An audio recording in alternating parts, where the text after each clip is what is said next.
ولا ليال نفتيذ إذن كبا وحن حسوسنا يا إلهي عبسيديس سبحانه وتعالى خطبة إنن waxa ay qayb ka tahay silsiladii khutbooyinka ay noo soo socotay ee ahayd ciwaankeedu ahaa sidee baa loo dhisi karaa qofka wacyigiisa iyo muhiimadda uu leeyahay iyo inaan tilmaanay markastoo qofka wacyigiisa la dhiso waa markasta oo qofkaasi uu badbaado adduunkiisa uu u badbaado aw noqdo qof xor ah oo garanaya usha meeshuu ka goosanayo garanaya wadada uu noloshiisa u marayo garanaya waxa uu nool yahay sidoo kale badbaado u ah noloshiisa sababta oo ah waxa uu fahmaya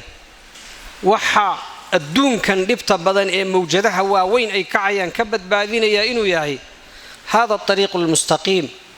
ay ilaahay uu yiri subhanahu wa ta'ala wa anna hadha sirati mustaqiman fattabi'uhu wa la tattabi'u as-subula fatafarraqa bikum an sabili wadayda weyn raaca haraacinina wadooyinka leexleexsan ee jidka weyn ka bayra hadii aad mid yar ku bayrto midaasina mid kale ku dhiibi midaasuna mid kale ku sii dhiibi ila aad ambato saadarteed walaalayaal mar walba qofka inuu wacyigiisa dib u eego oo u dhisaay waxay ka mid tahay waxyaalaha badbaadada u ah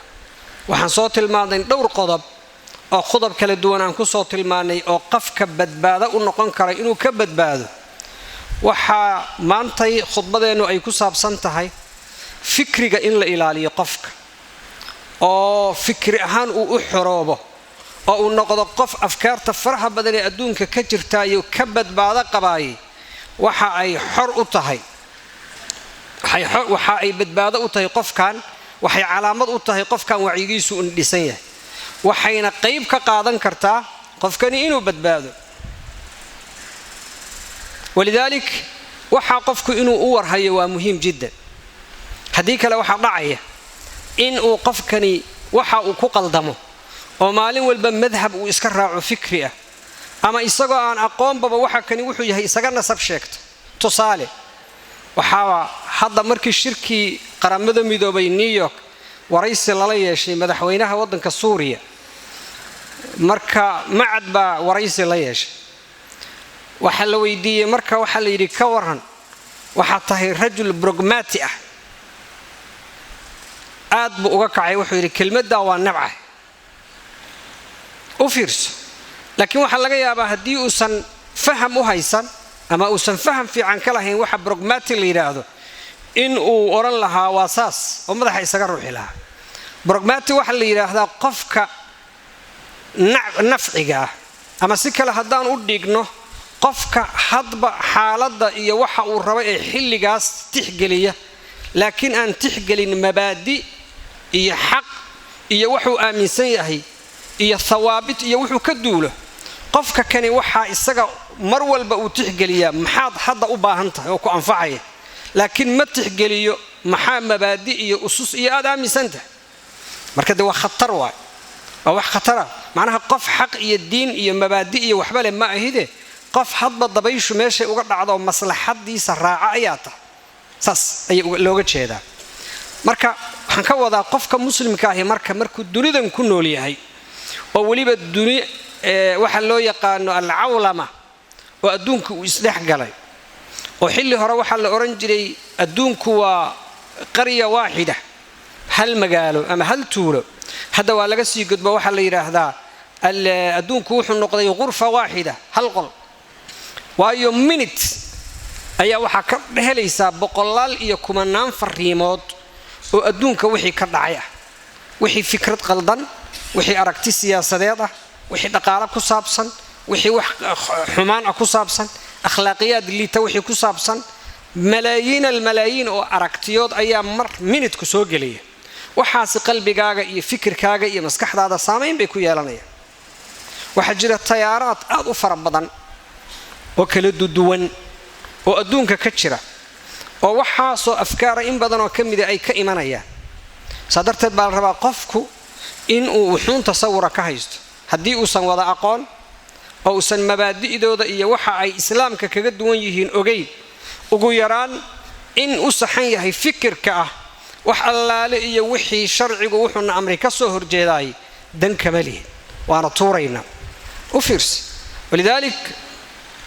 baa waxaa lagu tilmaamaa qaa'imo dheer wax 30 ku dhow afkaar ma dhowr iyo 20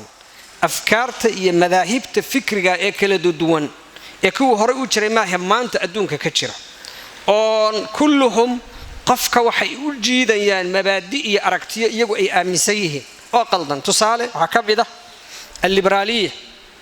oo loo yaqaan liberalism oo macnaheedu uu yahay qofku in uu taqdiisiyo ama uu hormariyo xorriyadda qofka dhanka fikirka dhanka siyaasadda dhanka dhaqaalaha dhanka aragtida dhanka qiyamka qofka inuu xor ka yahay waxa ka mid ah cilmaaniyya oo iyada nafteeda aaminsan ama secularism diinta iyo dawladnimada in la kala saaro ama nolosha oo dhan diintu inay baab ka tahay oo ay tahay wax masaajidka uu ku kooban waxa ka mid ah madhabka loo yaqaan al-aqlaniyya al-mutatarrifa extreme socialism oo macnaheedu uu yahay aqliga shariicada islaamku way ogolaatay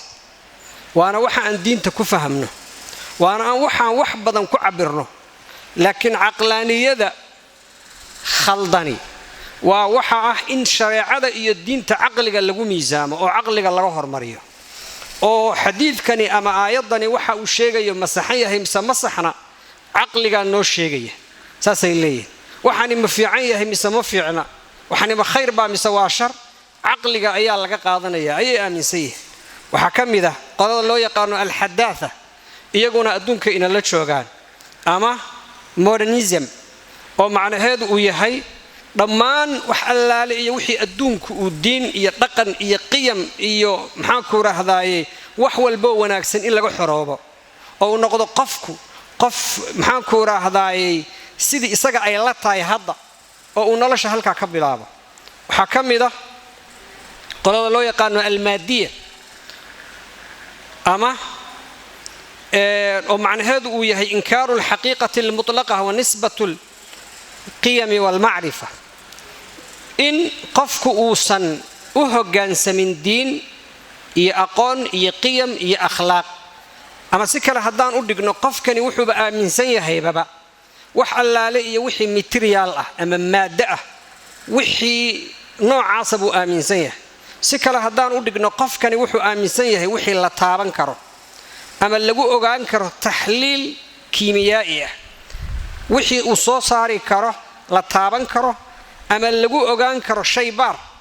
saadarteed ilaahay ma aaminsana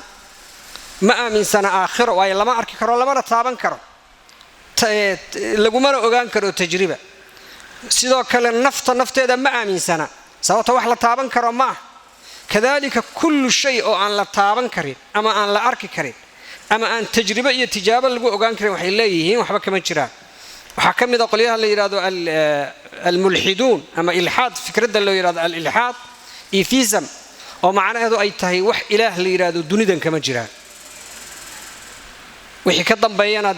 waad garan waxay aaminsan yihiin waxa kamid ah qolada la yiraahdo al-adriya anigu ma garanayo ama agnostic oo macnaheedu uu yahay qofkani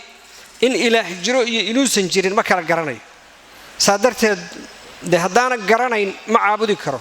haddaanan garanayn inuu jirana ma diidayo marka ciddii aaminsan iyaday u taallaa waxa ka mid ah al-wujuudiyya qolada la yiraahdo existentialism oo macnaheedu ay tahay qofka insaanka ahi isagaana is abuuray isagaana wuxuu u nool yahay iyo waxa uu qabsanayo yaqaana laakiin wax kale oo diin iyo akhlaaq iyo qiyam iyo xanibi kara ma jiro waxa ka mid ah qolada la yiraahdo ad-darwiniyya waa fikr jira ama darwinism oo ah tafsiirka xayaatada iyo noloshu waxa ay soo martay xeerar kala duwan saadarteed sida hadda ay timi waa si ka duwan sida islaamku uu aaminsan yahay oo macruuf fikradda waa la garanaya shuuciyada kamid ah oo loo yaqaan wax la yiraahdo communism oo macnaheedu uu yahay milkiyada khaaska ah waan garan karnaa inagu iyo waan soo marnay hanti wadaag af Soomaaliga hadii lagu yiraahdo hanti wadaag waxa weeye dadku waxay kala leeyihiin ma jiro waxa way wadaagaan diintuna waxay u yaqaanaa ad-diinu afyunu shu'ub waa daroogadii dadka lagu durayay oo diintu waa darooga dadka lagu duree wax jira ma jiro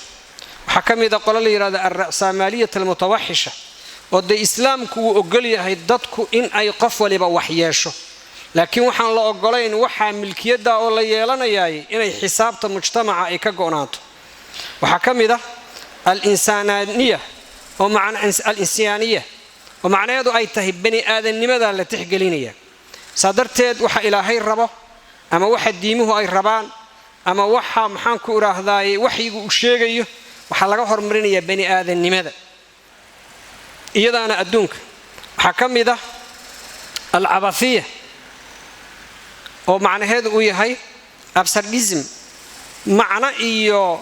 nolol iyo wax hadaf la yiraahdo iyo wax ujeed la yiraahdo waxa ma jiraan dunidan nolosha ka jirtaay ma aha nolol hadaf u timi nolol hadaf iyo ujeedo ka dambeysana ma waxa kamida qoliyada la yiraahdo an-nuz'a al-fardiyya oo aragti kala individualism oo macnaheedu uu yahay qofku naftiisa iyo maslaxadeedu wax kasta ka hormarinaya diinta iyada ka horeysa danaha ummadda iyada ka horeysa nolosha iyada wax walba iyada ka horeysa burgmatiya oo aan hore u sheegay ayaa kamida waxa kamida al-adamiyya nihilism oo macnaheedu ay tahay wax jira ma jiraan noocay u tahayba sadarteed waa ilaa 18 kuwa kale badan way jira intaan soo qaatay had ma aha macnaheedu inaan idinku khalkhal gelinayo waxa laakiin waxaan uga jeedaa dunida aynu ku noolnahay intaas oo fikradood oo kulluhum sheegaya diin iyo ilaah iyo shareeco iyo akhlaaq iyo qiyam midba in haw jiree ka fogeynaya ayaa jira mid kasta wuxuu leeyahay dawlado wuxuu leeyahay nidaamyo siyaasadeed wuxuu leeyahay mabaadi uu ku dhisan yahay wuxuu leeyahay saxaafad iyo maxaan ku radaa iclaam uu adeegsado wuxuu leeyahay dhaqaale uu adeegsado nin kastana wuxuu isku dayayaa 8 bilyan ee adduunka ku nool inuu dalawgiisa darsado nin walba inta u qaada iyo nin walba sida badeecadiisa uu intuu u suuq geeyo looga aqbalo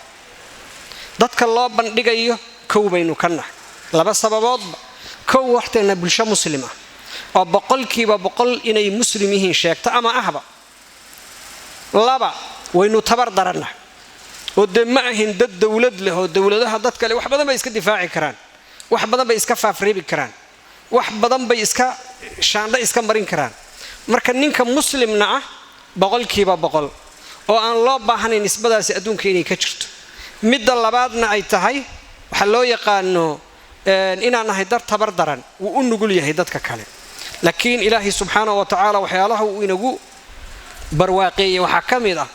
inaynu nahay ummad diinteeda ku adag ummad jecel diintooda walidaalika baa waxa la yiraahdaa sababaha keenay wadankeenu inuu burburo waxa qayb ka ahayd markii Soomaalida si walba isticmaarkii iyo gumaystayaashii iyo dadkii la shaqeynayay ay isugu dayeen inay gaalaysiiyaan oo arintaasi ay adkaatay ayaa la sameeyay maxay in la isku dayo Soomaalida in la qaxiyo oo dawladooda la burburiyo oo dalka dibadiisa loo saaro bal sida xaggaas kuwa waaweyn iska dhaafay kuwa yar yar loo ugaarsado afkaaraha noocaas ah dhalinyaradeeni iyo dadkeeni waaweynaa loo kala nugalaade waa waxa ku foorara waa waxa iclaamka soo dhexmaraya sadarteed bay mas'uuliyadda ina saaran ay tahay maxay inaynu nafteena horta ka fakarno maxaan isku ilaalin karnaa waxa soo afkaar oo qaldan sidee uga baxsan karnaa ilmaheena guriga ina la jooga sidee isugu xil isaga saari karnaa in aan la gaalaysin isagoo guriga joogo lidaalika way dhacday magaalooyinka Soomaaliyeed qaar kamid ah ka dhacday ilmahoy isagoo aan guriga waligii ka bixin ayaa waxa dhacday in la gaalaysiiyay wax kale ma ahayd afkaartan iyo kuwa la midka baa laga gaday qofkiina waa loo sharxay miskiin aan wacyi badan lahayn buu ahaa kadibna uu ku qancay saadarteed waxaan u baahanahay qof kasta inuu dib isu eego oo uu dhakhtar ka dhigto kitaabka Qur'aanka iyo sunnada Nabi sallallahu alayhi wasallam oo dadka ahlul cilmiga uu ku xirmo oo mishkilad kasta iyo fikrad kasta oo soo gasha ama uu arko ama uu akhriyo ama ku dhalataba uu la wadaago dadka culimada iyo dadka ahlul cilmiga حتى هذو كقجلي والدك وشابه قفك دلنيرada si isagu uu marka tabiib iyo dhakhtar uu la raadiyo nafsi ah oo Ilaahay subhanahu wa ta'ala diintiisa de ku daweeyo waxaan u baahanahay marka akhyaaray qodobka noocaasihi in aan la yaraysan haddaan fursad u helno kuwa ugu muhiimsan oo saamaynta inagu leh ayaan qayb siyaabaha islaamka uga hor imanayeen iyo waxay yihiin aan u taataaban doonaa waqtiyada kale haddii ilaahay ogolaado إن الله وملائكته يصلون على النبي يا أيها الذين آمنوا صلوا عليه وسلموا تسليما اللهم فصل وسلم وبارك على عبدك ورسولك محمد كما صليت على إبراهيم وعلى آل إبراهيم إنك حميد مجيد وبارك على محمد وعلى آل محمد كما باركت على إبراهيم وعلى آل إبراهيم إنك حميد مجيد وارض اللهم يا رب عن خلفائه الأربعة أبي بكر وعمر وعثمان وعلي وعلى سائر صحابة رسول الله رضوان الله عليهم أجمعين اللهم اجعلنا معهم حيثما كانوا يا رب العالمين اللهم أرنا الحق حقا وارزقنا اتباعه وأرنا الباطل باطلا وارزقنا اجتنابه اللهم إنا نسألك الهدى والتقى والعفاف والغنى اللهم اجعل جمعنا هذا جمعا مرحوما وتفرقنا من بعده تفرقا معصوما ولا تجعل فينا ولا معنا شقيا ولا مطرودا ولا محروما برحمتك يا أرحم الراحمين